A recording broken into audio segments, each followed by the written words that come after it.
하신 건 확실합니다. 그걸 우리가 알기 때문에 이와 같이 찬송도 힘차게 부르고 주님을 찬양했습니다.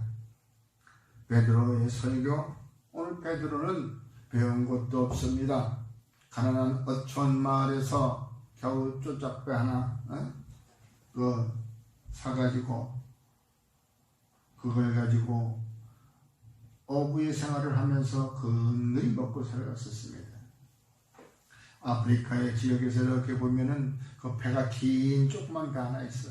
거기에 사람이 끌고 나가서 모래사장에 있는 그 배들을 끌고 나가서 겨우 파도를 싸워서 이기고 겨우 그 넘어서 바다로 나가서 그물로 고기 몇 마리, 손바닥만한 거 몇 마리 잡아갖고 돌아오면서도 그들은 얼굴에 분노가 가득 찼었습니다. 불평이 없었습니다. 하나님이 내려주신 그만큼, 바다에서 허락한 만큼 오늘은 이것만 가지고 가라 해서 그걸 가지고 즐겁게 와서 여럿이 놀아먹는 그러한 나눔이 있는 또한 그런 걸 봤을 때 참으로 저들은 무엇이 저들에게 있길래 저와 같이 물질에 탐하지 아니하고 있는 그대로, 주는 그대로, 잡힌 그대로 그걸 가지고 참 슬퍼하지 아니하고 갈까 하더니 또다시 내일이라는 것이 있기 때문에 그들은 희망을 가지고 갈 수가 있었습니다. 여러분, 베드로가 오늘 성경 말씀에서 이야기하듯이 베드로는 오순절 마가의 다락방에 성령이 임하셔서 방언이 들리고 각 나라의 말들로 언어로 설교할 수 있도록 그렇게 해줬기 때문에 오늘도 성경 본문 말씀에서는 이와 같이 얘기합니다. 또 여러 말로 확증하여 권하여 이르되 원리 있는 사람들까지 하셨죠. 여러 말로 확증하여 권하여 이르되 너희가 이 폐역한 세대에서 구원을 받으라. 구원을 받으라. 자랑하지 말라. 거기에 모였던 많은 사람들이 한 동네에서 하는 것도 아니잖아. 마케도니아에서 온 사람들도 있을 거고, 유로바라는 로마에서 온 사람도 있을 것이고, 그리스에서 온 사람들도 있었을 것이고, 그래서 그는 그 여러 가지의 말로 확신에 찬 목소리로 그들에게 외쳐드립니다. 회개하라. 구원을 받아라. 과연 구원은 어떻게 받아야 되는가? 그래서 지금 오늘날까지 아마 이 성경에 기록된 것에서부터 아담이 죄를 짓고 난 이후로부터 계속 회개하라. 구원을 받아라. 구원을 받아라. 이와 같이 기록되어 있습니다. 과연 구원은 어떻게 해서 받는 건지 베드로가 또한 오늘 우리에게 전달해주는 그 메시지는 무엇인지를 오늘 살펴보려고 합니다. 세상에서도 우리가 서로 관계가 흩어지고 난 뒤에는 누가 잘했든 잘못했든 둘 중에 하나는 잘못이 있었단 말입니다. 잘못을 처음부터 만들었단 말입니다. 그 처음에 잘못을 한 사람이 상대에게 진심 어린 사과를 한다면 그 사과는 받아들여질 것입니다. 여러분, 그러나 기독교인들은 왜 사과를 하는데도 그 사과를 받는 입장에서는 그것이 나게 꼬여듣는단 말이에요. 비꼬는 것 같고, 저놈이 나한테 잘못했다고 얘기해야 할 텐데, 미안하다고 얘기해야 될 텐데, 그렇게 생각하고 있으면서도 미안해 내가 잘못했어 이러면은 괜히 또 저 믿음이 높아 보이는 것 같고 나는 그보다 못한 것 같아서 또 시기하고. 그런데 세상 믿지 않는 사람들은 야 내가 잘못했어. 일로 나와. 내가 저녁 함께 살게. 일로 와. 왜 소주나 한잔하고 미안해. 그럼 싫다 하다가도 한 잔 먹으면은 마음이 좀 늘어져 가지고 사과를 하면 사과를 받아줍니다. 왜 그럴까요? 우리 옛말에 치중유골이라는 말이 있습니다. 술을 먹으면은 뼛속에 있는 말이 나온다는 거예요. 이 속 안에 들어있는 말이, 속의 깊숙이 들어있는 말이 나온다는 그 말입니다. 그래서 그때 나오는 말은 진실이 나오는 거예요. 있는 말이지만 진실. 저 사람이 나한테 진실로 사과를 하는 거예요. 사과할 수 있는 용기가 또 그 알코올의 힘에 얻어서 사과를 할 수 있는 거예요. 그래서 그들은 또 금방 또 서하고 더 친해져. 그런데 왜 우리가 한 믿음의 형제요 자매요 라고 하면서 서로가 잘잘못을 이야기하면 왜 그게 진정한 소화가 안 되고 왜 마음이 이렇게 한 곳이 좀 불편할까? 거기에는 진심 어린 회개가 있어야 되는 것입니다. 진심이 담긴 회개, 진심이 담아있는 회개. 과연 그것은 우리에게 말씀 외에는 없는 것입니다. 기록된 말씀 안에 진심을 담아 회개할 수 있는, 사과할 수 있는 그러한 진심이 담겨져 있다는 것이죠. 왜? 요한복음 1장 1절에 태초의 말씀이 계시니라. 이 말씀이 하나님과 함께 계셨으니 곧 이 말씀은 곧 하나님이시라.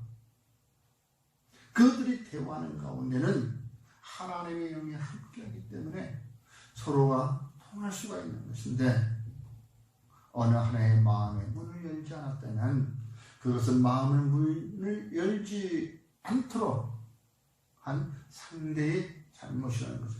내가 너 때문에, 아이고, 야, 웃기지 말라. 나 때문에 막 떡을 싸놓고 내가 뭘 해봐라, 내가 가나. 그렇게 마음에 독이 들어가게 만든다는 것이죠. 말씀이 없이는, 말씀을 빌려와서는 상대에게 독을 쌓지만 합니다. 말씀을 빌려오지 마십시오. 말씀이 내 안에 살아 움직일 수 있는 그러한 심정, 그러한 말씀이 내 안에 있어야 된다는 것입니다. 그러므로 우리가 그 진심 어린 회개할 때는 내게 자존심 상한 얘기, 내게 깊숙이 숨어있는 죄악까지도 토설해야 된다는 것이죠. 그래야 우리가 참 회개다운 회개요, 그 회개로 인하여 우리가 구원을 받을 수 있고 죄사함을 받을 수 있는 것입니다. 죄사함을 받고 구원을 받을 수가 있는 것이죠. 우리가 교회에서 세례를 들 때 세례받기 위해서 5주간 공부하고, 그 공부해서 그 공부했다고 해서 우리 마음들이 깨끗하게 됩니까? 우리가 세마포를 입었다고 해서 우리가 온전히 하얗게 흠없는 자가 됩니까? 아닙니다. 세례라는 정결 예식을 취함으로 우리는 죄사함을 받았다고 이야기합니다. 여러분, 그 자리에 나아가는 저와 여러분은 진짜 참 회개의 마음으로 나가야 되는 것이요, 독사의 자식들처럼 뭔가 혹시 구원할 길이 있나 없나 이거 찾아보고 눈치 보는 것이 아니라, 바로 사무엘하 12장 12절에서는 다윗의 숨어있는 은밀한 죄악이 드러나기 시작합니다. 무슨 잘 아시는 바로 다윗의 은밀한 죄악. 우리아를 암몬 사람에게 손에 그 칼에 죽게 하고 그의 부인을 자기의 처로 삼아서 너는 은밀히 행하였으나 나는 온 이스라엘 앞에서 백주의 이 일을 행하리라 하셨나이다. 나단 선지자를 통하여 말씀하고 계시는 것입니다. 여러분, 너는 은밀히 행하였으나, 다윗이 그 죄를 고백하고 침상해졌도록 눈물이 침상해졌도록 회개를 하였다는 걸 생각하실 거 아니에요. 그러나 분명한 것은 바로 회개에 합당한 열매를 맺어서 죄값을 치러내는 회개에 합당한 열매는 분명한 있습니다. 로마서 2장 5절에 다만 내 고집과 회개하지 아니한 마음을 따라 진노의 날 곧 하나님의 의로우신 심판이 나타나는 그날에 원 임할 진노를 내가 쌓는다. 무엇 때문에? 고집과 회개하지 아니한 마음.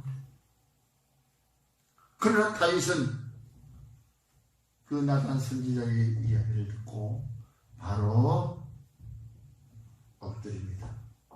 바로 꼴이 되어버리는 거예요. 그러나 여호와 하나님께서는 그에게 그냥 용서해 주지 않고 꼭 죄값을 치러버리죠. 죄값을 치르지 않냐고서는 회개의 그것이 나와요. 잘못한 것에 대하여 죄값을 치릅니다. 바로 무엇이냐? 그 아들을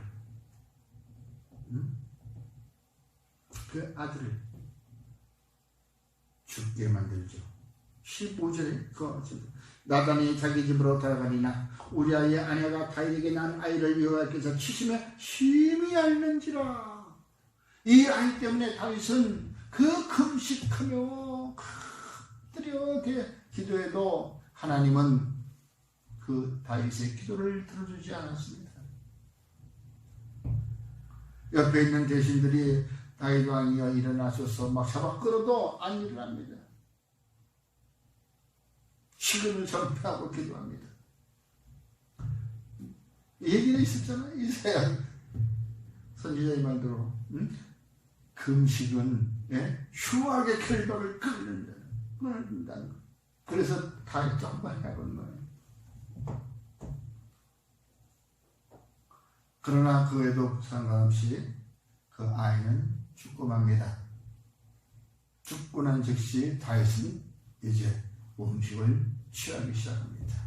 몸을 단정히하고 새롭게 결심을 하고 밥을 먹습니다. 대신들이 물어봅니다. 왜 그 잡수라고 할 때는 안 잡수고 지금은 아이가 죽었는데 슬프지 않느냐? 야, 슬프지 않다. 그렇게 해도 아이가 살아나지 않는 것은 하나님께서 하신 일이기 때문에 나는 이제 잊어버리고 새롭게 출발함으로 시작해야 되는 것이다. 밥을 쌍을 차려라.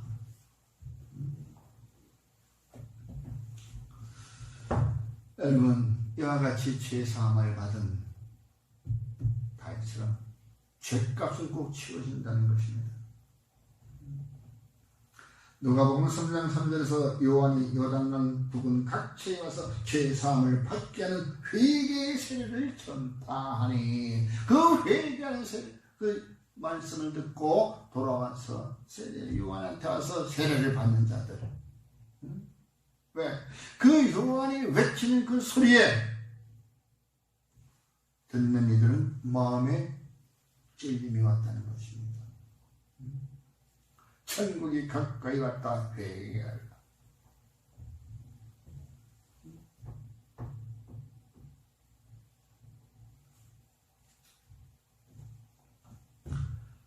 예수님께서는 회개하라 천국이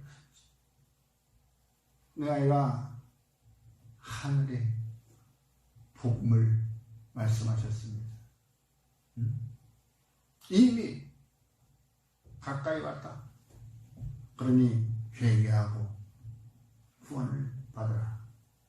세례를 받아라.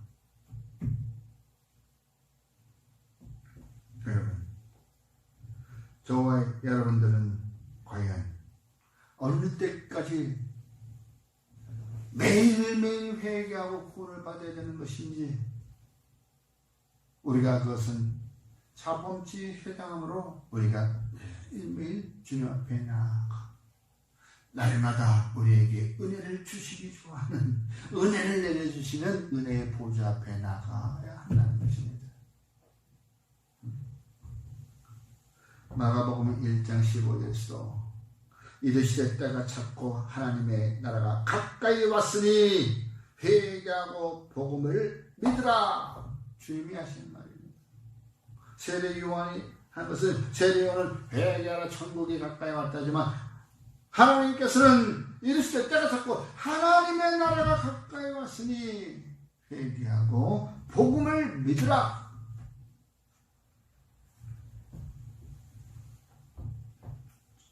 이와 같이 죄사함을 받는 저와 여러분이 되기를 주의 이름으로 축원합니다. 바로 그러므로 우리가 이제는 회개하고 세례를 받고 죄사함을 받았더라면 구원을 얻는 것이고 바로 우리에게 주신 선물이 있다는 것이죠. 그것은 구원이라는 아주 큰 선물인 것입니다. 바로 예수 그리스도의 보혈이 시작됨으로 은혜는 내려오는 것입니다. 그리스도의 보혈이 없었다면 하나님의 은혜도 없었을 것이요, 우리가 죄사함을 받고 구원 얻는 일도 없었을 것입니다. 바로 예수 그리스도의 보혈이 바로 은혜요 복음의 시작인 것입니다.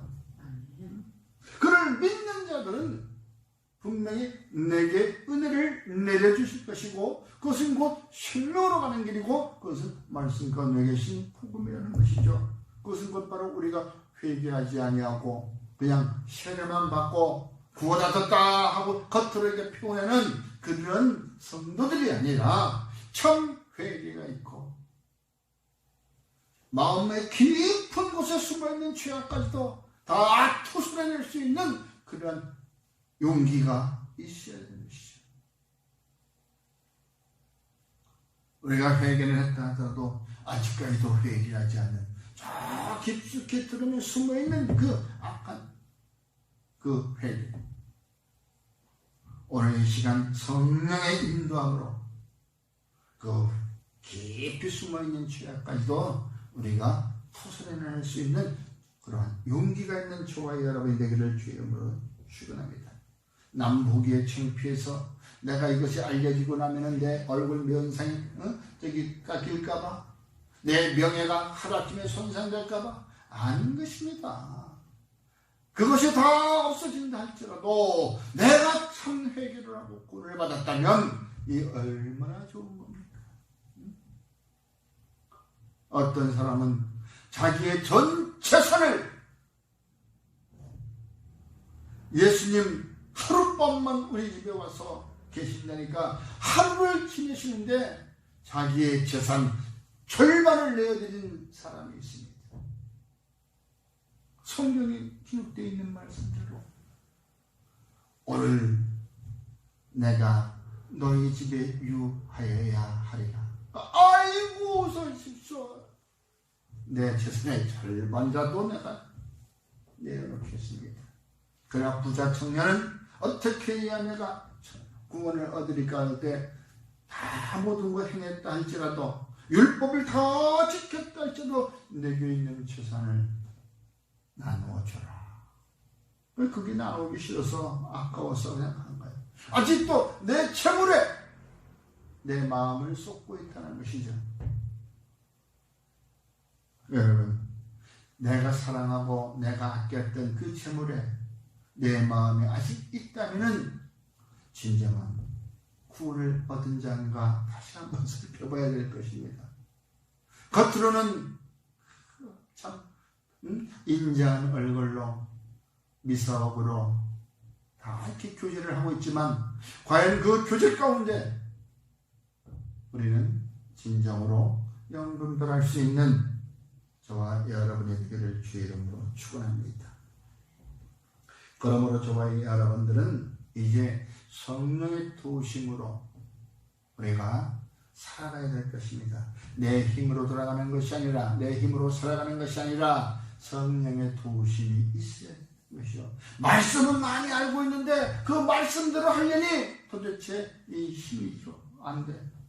말씀을 많이 안 되는 건 힘이 들어. 그런데 성령의 임하시면 은혜가 함께함으로 내 마음이 즐거운 마음으로 행한다 이 말이죠. 어떤 봉사를 하더라도 즐거운 마음인 것입니다. 네? 고린도전서 12장에서 7절에서 11절까지 보면은 성령의 나타나심이 우리에게 유익을 주시는 거라고 말씀하고 있습니다. 각 사람에게 성령을 나타내시면 유익하게 하려 하십니다. 유익하게. 어떻게 유익하게? 복음을 전하는 데 유익하게. 내 삶을 또 유익하게 것입니다. 복음 전하는데 성령님이 안 계시면은 진짜 어떻게 무엇으로 나보다 더 잘난 사람들에게 내가 가서 얘기할까? 그래서 성령이 우리에게 능력을 주시는데 거기는 어떻게? 자, 오늘 보니까 7절에서 11절 한번 읽어봅니다. 고린도전서 12장 7절로 11절 찾으셨으면 함께 읽습니다. 12장이요? 예, 고린도전서 12장 7절 각 사람에게 성령을 나타내시면 유익하게 하려 하심이라. 어떤 사람에게는 성령으로 말미암아 지혜의 말씀을, 어떤 사람에게는 같은 성령을 따라 지식의 말씀을, 다른 사람에게는 같은 성령으로 믿음을, 어떤 사람에게는 한 성령으로 병 고치는 은사를, 어떤 사람에게는 능력 행함을, 어떤 사람에게는 예언함을, 어떤 사람에게는 영들 분별함을, 다른 사람에게는 각종 방언 말함을, 어떤 사람에게는 방언들 통역함을 주시니 이 모든 일은 같은 한 성령의 행하사 그의 뜻대로 각 사람에게 나누어 주시는 것입니다. 아멘. 내게 맞는, 하나님은 너무나도 나를 잘 아십니다. 내게 맞는 성령의 선물을 은사로 주시는 것입니다. 내게 맞는 성령. 원래 마음이 착착하고 내성적인 사람에게 지식의 말씀을 주시겠습니까? 어떻게? 지식의 말씀은 우리가 교육자, 선생이지, 가르쳐줘야지. 어떻게 마음이 내성적인 사람한테 그런지. 마음이 내성적인 사람에게는 봉사의 일을, 그래, 나는 이거 섬김으로써 나는 또한 이게 성령의 한 부분을 차지한다. 다 같이 나타나는 것은 한 성령에서 지혜를 주시니나, 성에게 지식을 주시니나, 병 고치는 은사를 주시니나, 예언하는 주나, 능력을 행하느냐, 각종 방언이나 영들 분별하는 주나, 그 다 같은 성령이라고 했어. 한 성령. 두 성령도 아니고 두 가지가 같다는 것도 아니고 한 성령이야. 한 성령이 행하신 것을 각 사람에게 맞게끔 주신다는 것입니다. 부러워할 필요가 없는 것입니다. 부러워할 필요가 없는 것입니다. 바로 이것들을 가지고 누구 일을? 하나님의 일을, 복음을 전하는 데 유익하게 하려는 것이지 나 혼자 내 삶에 유익하게 하려는 것이 아닙니다.